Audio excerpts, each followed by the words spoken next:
Hey guys, this is Jandabear, and this is going to be my duo guide of the dungeon in Blade and Soul for level 20 players called Blackram Narrows.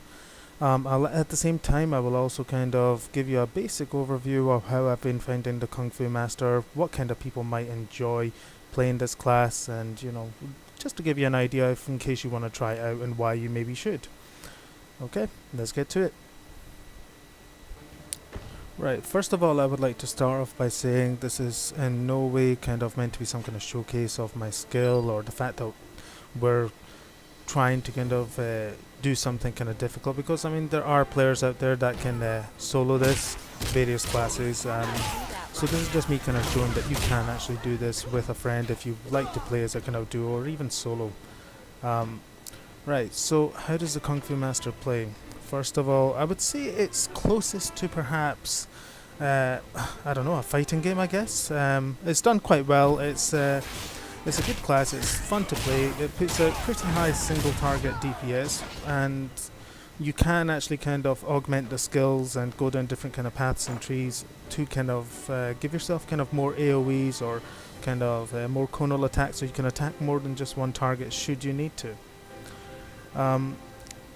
As for the gameplay of the game itself, I think I would compare it most to maybe like Terra, even games like Monster Hunter and Vindictus. The reason I think that it kind of is most similar to games like those is because of the mobs and monsters, bosses. They often have telltale signs of what it is that's going to be coming your way, so allowing you to try and react to it. Which means this game does reward you for learning the kind of animations and just general attack patterns of bosses. It is a wee bit more of a skill-based game. You won't find the typical MMO kind of dice roll, I guess you would call it, where if something attacks you, you evade the attack or not. While that is in the game, it's not the kind of like main focus of it, like building on loads of evasion just to automatically evade everything.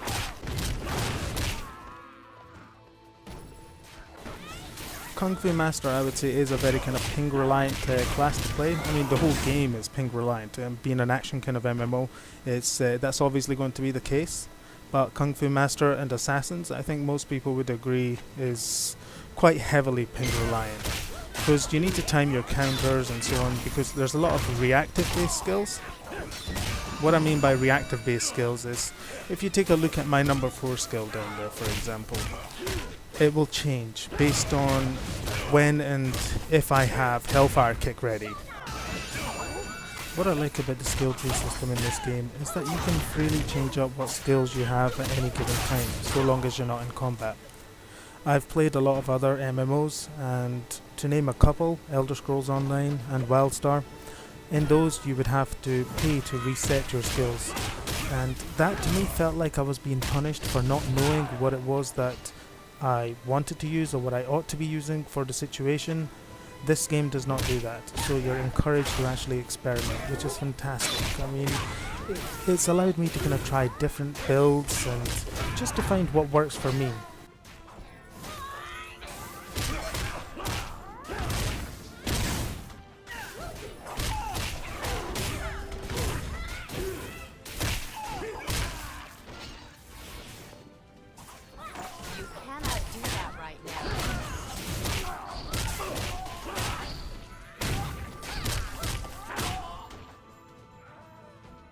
Alright, here we got the first boss coming up. Remember to get your dragon coils. They basically act as a second chance, or 2 second chances, in case you were to lose all your health. So first you see these watchdogs on either side. We will normally go in and kill them. If you don't, they will summon ads, and as far as I'm aware they will continue to summon quite a lot of ads. But they've got very little health, you can kill them easily. And in the back of the room over there where we entered from, you will see that a wolf and 1 destroyer has spawned. If you don't kill this watchdog as well really quickly, then that will continue to spawn more ads. There's nothing you can really do about this first destroyer. I think he spawns quite fast, to be honest. But even if you could prevent him spawning, maybe you don't want to, because as you see, he dropped a bomb, which I will now run back and grab. And you can see the level of damage this causes to the boss. It's quite significant. So if there's 2 of you, then one person should really focus on ad control and picking this bomb up to deal that kind of damage to the boss. It will speed up the process. How viable this is if you're solo, I don't know. I guess it just depends on how much of a chance you get to pick up that bomb. And as you can see here, this time the watchdog got to spawn 2 additional ads. These smaller ads, these smaller guys, they do not drop the bomb as far as I'm aware. Only that first destroyer does. At least that's been the case for me. And here Mimikins has already killed it, so I'm going to pick it up again and blow him up for a hell of a lot of damage.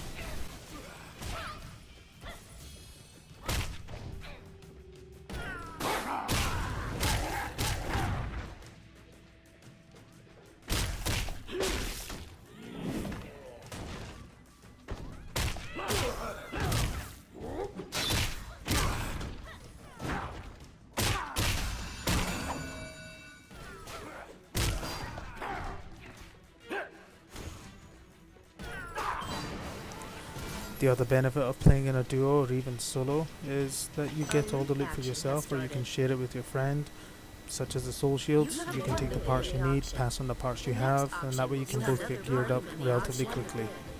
The next auction will start.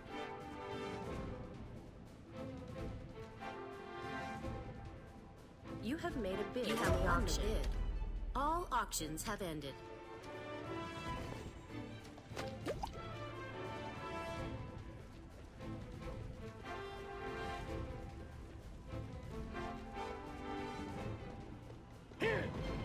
My duo of this dungeon with Mimikins was not done with the absolute optimal gear that I could get my hands on.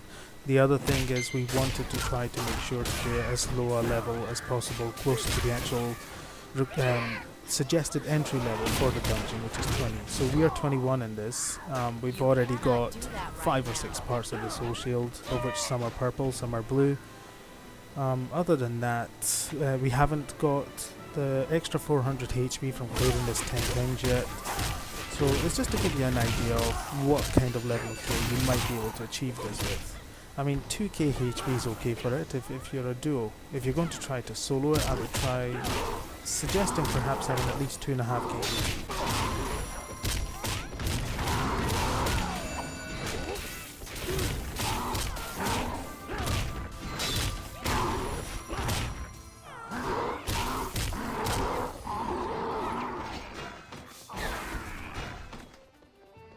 A loot action has started.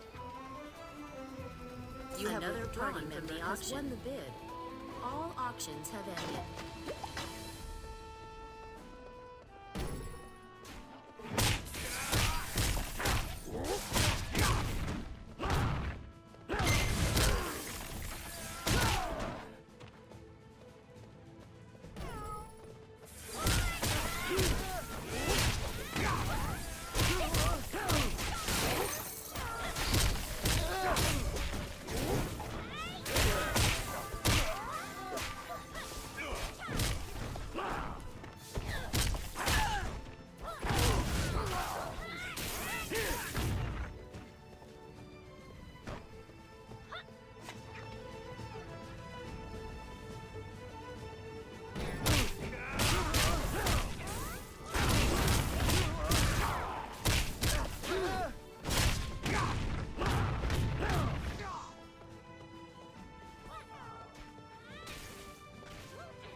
You cannot do that right now.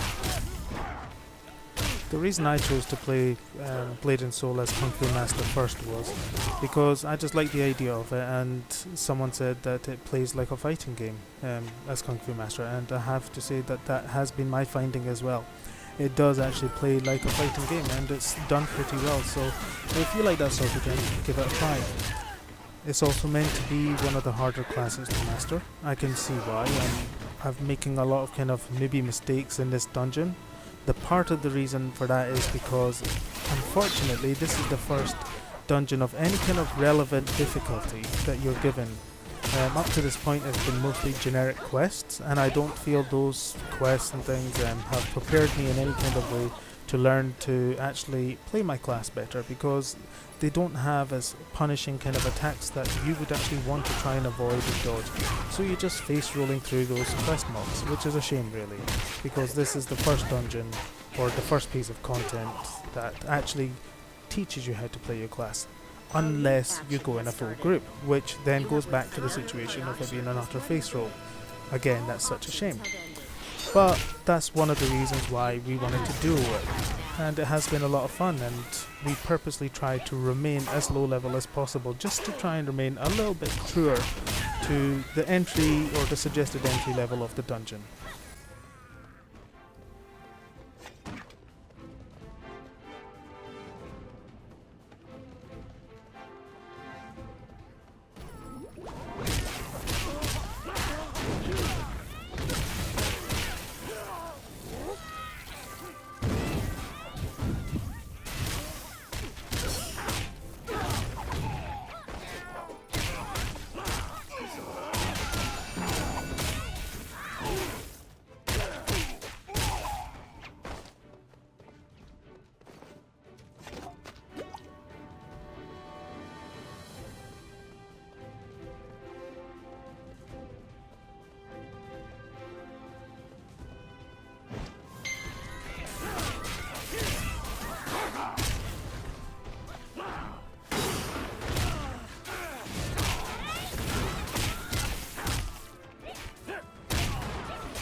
Okay, here we are at our second major boss, or bosses in the dungeon. There's the captain in the middle and the two weaker forces at the sides. What we will usually do here as a duo is we will together focus on the same one. Here we are focusing on Fari. We will kill him, zerg him down as fast as we can just so we are dealing with less damage. After that we will focus on the guy in white. Then we'll focus on the captain last. That's generally a good tactic if there's going to be two of you doing this. If you're in a party situation, you don't even have to worry. Everyone will just basically wreck the two force masters very quickly.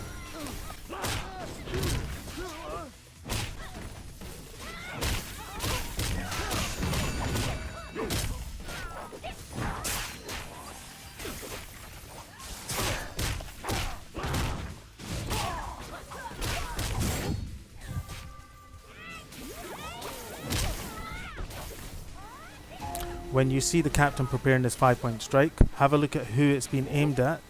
You can usually tell who has aggro up above the bar. If you're far enough away, you can avoid it, or you can try to counter it at the correct time. When the captain does really quick attacks like that, it can sometimes be hard to try and counter it. Now this comes back to what I said earlier about actually learning the animations and rotations of the bosses. You do benefit, and it does show when someone's taken the time to learn a boss. We haven't actually run this a lot before this. I think it was only a couple of times. Right, after this boss dies, normally people with loot and things, it's fine, but you'll get this pack of mobs charging out. I thought I had my leg sweep. Normally I would sweep them all, but I didn't have enough focus when I jumped in there, so I'm just running away at the moment while Mimi attacks them. And I lose a heart for it, but that's not a big deal because there's another dragon coil over there I can just top up. A loot action has started. You have won the bid in the auction. The next auction will start. You have made a bid in the auction. The next auction will start. You have made a bid in the auction. All auctions have ended.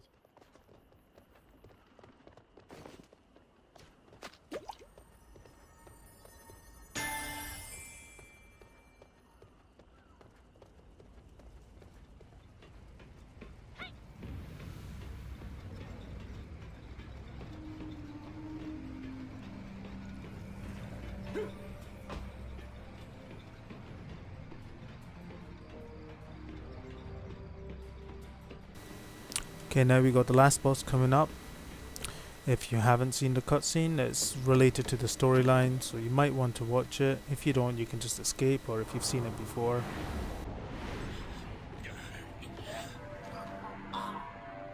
I don't know. I do think the cutscenes in this game are actually done pretty well.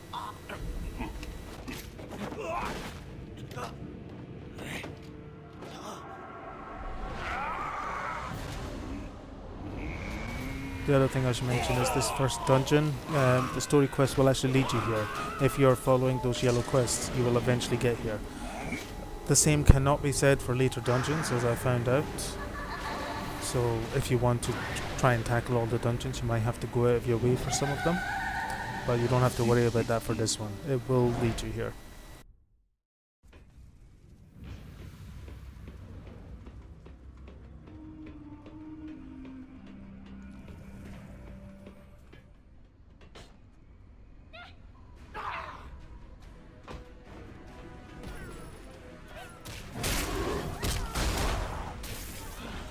Right, this first boss has very basic attacks, easy enough to get away from.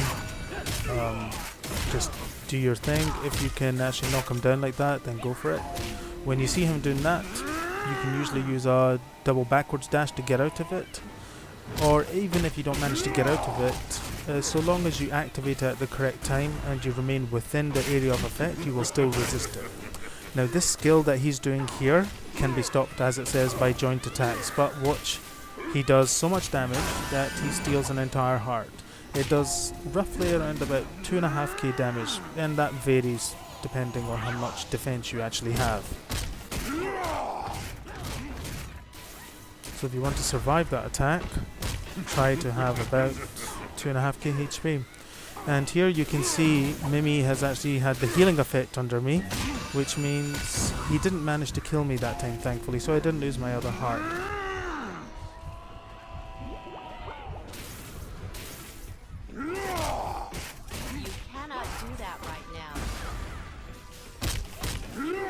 In my opinion, this first guy actually has more damage output than his second form. Maybe you'll agree.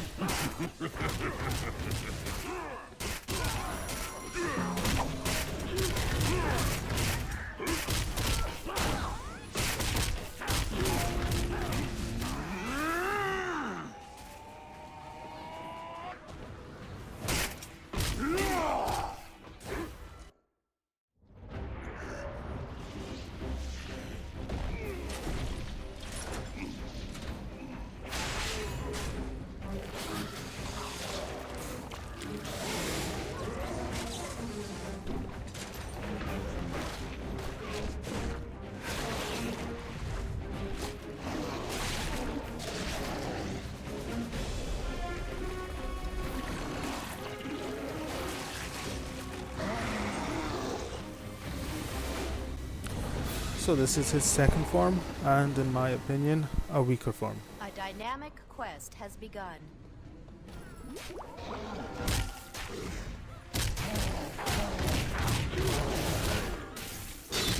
Very simple and easy to see skills to avoid or counter. Long casting telegraphs.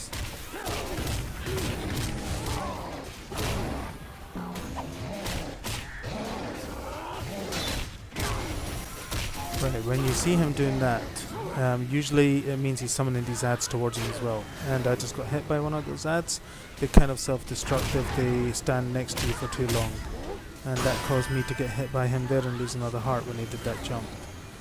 So keep away from the fiends, or at least kill them quickly to get within your range.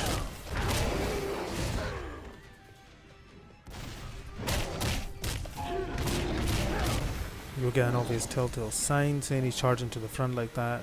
Easy enough to avoid.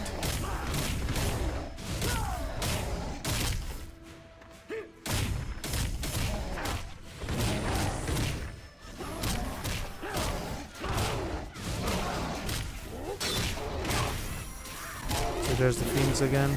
Try to run away before they explode like that.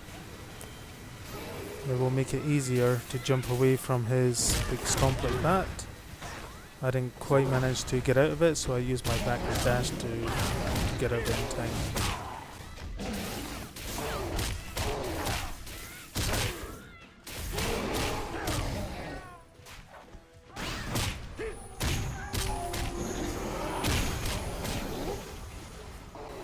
Now there you saw him get stunned because Mimi used her counter skill when he was using his forward charging attack on her, and that causes him to get stunned for quite some time, as you can see, allowing you to get some free hits in on him.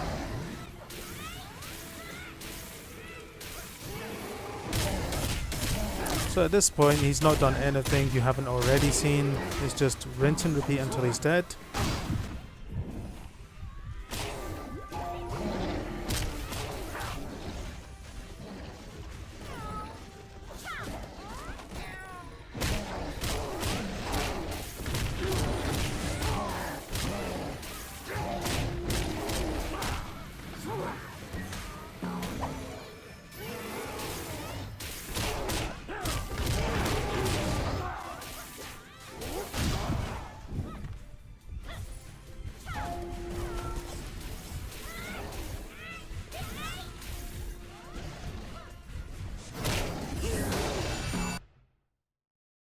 Right, now you've beaten the boss, enjoy your cutscene, and hopefully you got some loot worth that.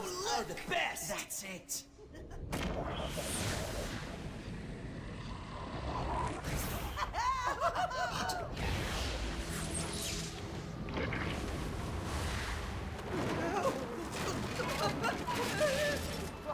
Get out! This place is going to blow! Come! This way!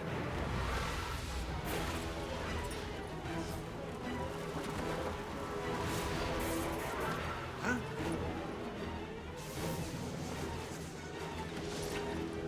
Wait!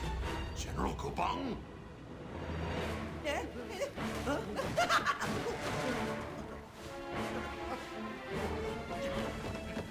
Hurry, hurry.